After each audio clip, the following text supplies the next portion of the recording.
Hey guys, welcome to today's YouTube video, and today we're going to be looking at one of the most insane games I've ever seen, and it's by world champion Garry Kasparov back in 1999 in the Netherlands against Veselin Topalov, also one of the great players of that time.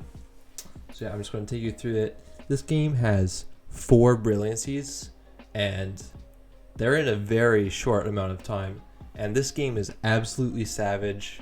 It just shows like how strong Kasparov actually was, since at this point computers were still worse than humans at chess. And if someone is this good without ever studying with computers, then like he's just insanely amazing. Anyways, started off with a perk defense, which nowadays is considered dubious since it gives white a big center and you are getting the fianchetto slower than, let's say, the King's Indian. So yeah, Kasparov goes for this very solid line, very principled. You just make a battery with the queen and the bishop and go after the fianchetto here, which is positionally good for white. So yeah, now Topalov put his bishop on b7 after pushing for c6, b5, and it's kind of weird here. He pushes like this pawn boat, but no, white's allowed to take here and kind of just open up the center when the king is more safe. But okay, computers weren't alive back then, so I don't expect all the best moves, obviously, but again, later this game turns into an absolute massacre, and he makes Topalov looks like an absolute amateur. So yeah, just some maneuvering here. I think the knight wants to reroute up to b3. He doesn't really care about these king sides, since both sides are obviously going to go queen side at this point. So I don't think Kasparov was looking to go for some pawn attacks on the king side, since the king isn't over there. So he's going to reroute his pieces to the queen side, where the kings are castled, and try to attack on that front. So yeah, I think it's inaccurate because it's pushing pawn in front of the king, which again, king safety is top priority. Just moving some pieces around. Maybe you want a fianchetto or put the bishop on h3 to give a check to the king, or cut off the king's escape squares, which you may or may not see later on. So yeah, knight in, wants to again take the fianchetto bishop again. I think at this point people understood that bishops were generally more powerful than knights. So yeah, obviously Topalov wants to preserve the bishop. And white, computer says it's an accuracy, but I actually disagree with the computer on this one, since the bishop plays a very important role later on in the game. And I think if I actually let the computer run it at a higher depth, it would also agree. The evaluation is actually consistently getting better as I stay on this move longer. Yeah, black playing, I would say, a principled move here, trying to open up the center for his bishop on a8, but it also opens up an avenue for the queen to give a check, and force the king to the edge of the board, which sometimes can be bad, but it's actually sometimes safer. Who knows?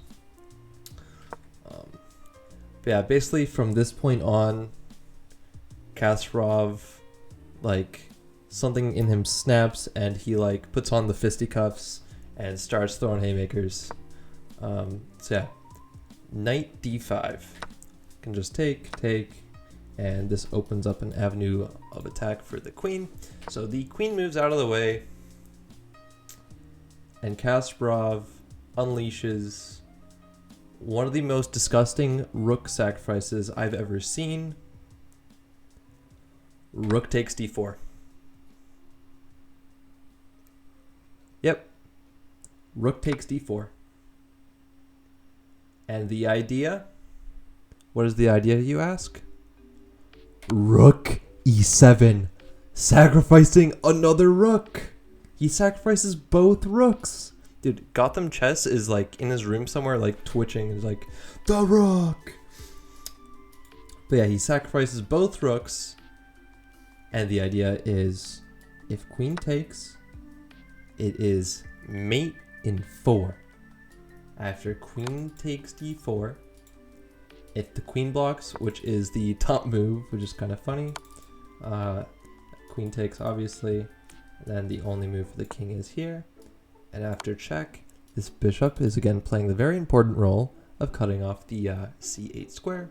So after bishop blocks, queen takes b7 is checkmate.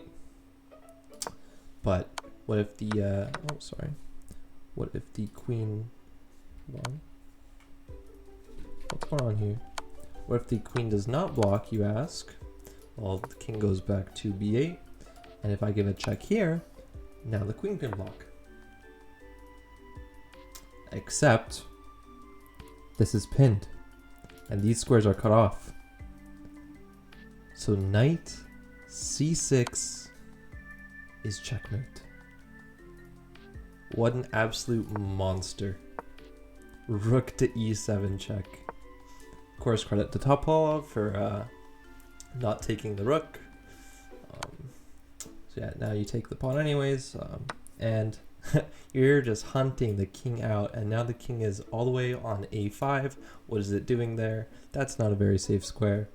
So simply just giving a check to the king, forcing it forward again, and very principled move here is what is played next. Sorry, I apologize, not what was played next, but what is played here. Now if you look very closely, this is just simply mate in 1, for example here, checkmate. So obviously principled move. Bishop e7, great move. But you'll see here, Kasparov is a menace. Rook takes b7, sacrificing the rook again. So after, the idea, I apologize. The idea is after queen takes, this is simply checkmate in 1. So Topalov, again, credit him for not taking the rook, but there is still some losses that Topalov has to deal with for not taking the rook and for having such an unsafe king, and his position is just continuing to fall apart. The king is literally like looking at the other king. He's like, what are you doing, bro? Why are you in my house? So queen takes a6 check. Obviously you take the pawn, more space, more squares to go to. Kasparov throwing in c3 check, which is also genius, because the idea after queen takes c3 is queen takes b5, king to a3, and here, and mate. c3, dude, what a savage. So after king takes, the queen just simply gives a check on a1, forcing again the king further down the board to the white side, to the second rank now, all the way from what the 8th rank is like, ran all the way up. Like, bro, what are you doing? Apologies, actually, here and here. But yeah, bro, what are you doing? You've moved your king like 20 times this game. I'm going to punish you for it. And here is the final, I believe, brilliancy. Is it? No, it isn't. It is not the final brilliancy, but the only move to keep an advantage. Bishop f1. Sacrificing the bishop. And the idea, after queen takes, it is queen c2 check, king to e1, and e7, queen e2, and queen to e2 checkmate. Topalov could not get a break. What an absolute monster. Bishop f1. So, Topalov being the mastermind that he also is, even though he looks like an amateur this game, played this top engine move, rook to d2, which counterattacks the queen. So if I take your queen, rook takes b2, takes here. And it is a drawn position. The pawn just cannot promote, and there's no easy way to defend it, so there's that. It's better as a draw. But Kasparov is no drawing player, so of course he sacrifices the rook again. Now, this is not really a true sacrifice, since after rook takes d7, you take the queen on c4 and take the rook on h8, and now you are up a queen for a rook and a pawn, and this is just very cleanly winning. Yeah, basically, you want your pawns in a nice like staircase here, so it takes the most moves to come clean these up. So if you count the moves, it's great. So 1, 2, 3, 4, 5. Whereas like if you didn't move that pawn, it'd be like 1, 2, 3, 4, 5. Did I count wrong? 1, 2, 3, 4, 5, 6. Yeah, so it's one less move. If Kasparov does not push this one. Yeah, now these pawns are kind of fixed against each other. So Topalov is going to try and take the h2 pawn for maybe some chance at winning. But after this next move, which is kind of just savage on the defense and also attack, queen to a7 is just absolutely monstrous here, because after rook takes h2, queen to g1, king goes anywhere, and you take the rook. But if the rook doesn't do anything and just, I don't know, sits around and does nothing, then you take the pawn. And you just eat. And you eat. And then you can sacrifice your queen for the rook and the pawn. And you have 3 pawns. And the king is on the first rank, which is hilarious. Since why is the king all the way over here when there's still a queen on the board? Yeah, this is just an absolutely insane game where Kasparov just made the king walk like literally from c8, like all the way, like up the board. And I don't know, it's just like, let's count 1, 2, 3, 4, 5, 6, 7, 8, 9, 10. I don't even know, but at least 10 king moves. Not even including like castling.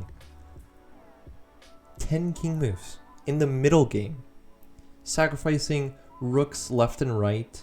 He sacrifices a bishop. Like, and this is before computers.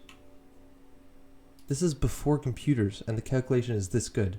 Like, all these sacrifices are brilliancies. Brilliancies. Even all the way back to rook takes d4. For a pawn, it's a great move still. I think this one should be considered a brilliancy. So in total, I'm counting it as 5 brilliancies. 1999, before computers were better than humans. Yeah, I mean, Kasparov just absolutely humiliated Topalov, sacrificed pieces left and right, and made his king go on vacation all the way to the first rank.